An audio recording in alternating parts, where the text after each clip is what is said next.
Now, there were once referred to as the empty nesters, that cohort of the population who, on reaching retirement, were encouraged to sell their family homes and trade down to smaller houses or apartments, freeing up properties that are in high demand. After a few years of fairly active selling in that sector of the market, it seems to have quietened down significantly. This is according to figures from the estate agent Savills, and John McCartney, Director of Research with Savills, is here. You've been looking at your own books, John, and in the past year, it appears there's been quite a fall-off of activity in this sector, and it appears to be precisely because the nest is no longer empty. Indeed, yeah. Just to put some numbers around it, Brian, last year there were about 51,000 housing transactions, and official statistics from the CSO show that about 47% of those were people moving within the market. That's about 24,000 housing transactions, were people moving up and moving down.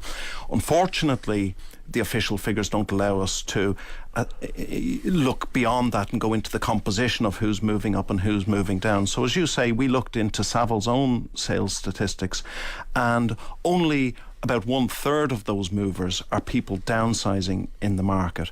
And interestingly, that number of people downsizing has steadily fallen since 2014, and we're speculating that one of the reasons for this is, just as you say, the empty nests are no longer empty. They've got these boomerang kids that can't afford to buy, they can't afford to rent, and they have no choice but to go back to the family home. And you've reason to believe that people, looking at census figures, looking at other figures, that people in their 20s are staying in the family home as well. Yeah, for sure. The official statistics, such as we have them, tend to triangulate this hypothesis. Now, we will know more on the 20th of April when the census housing volume comes out, and we'll get more detail. But what do we find from the preliminary census report? Well, two things. Firstly, we find that the number of couples living with children over the age of 20 has increased. It's gone up by about 4% since 2011. Now, that doesn't sound dramatic, but when you consider that the number of people in their 20s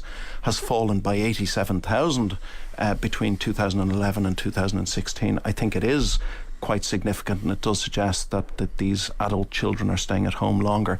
The other thing that we've noticed from the preliminary census report is the number of people aged over 65 who are living on their own has fallen, particularly in what might be perceived as less affluent areas. And I think, again, you could come to the conclusion reasonably that what's happening there is that where there's not family money around to help young adults buy their own homes, there's no choice but to go back to the family home.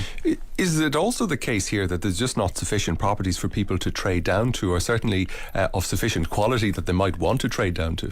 Yeah, I think that has been a perennial problem in the Irish housing market. Firstly, we have this I suppose obsession with traditional family housing, 3-bed semis and so forth, and so apartments is something of a new concept even still to us.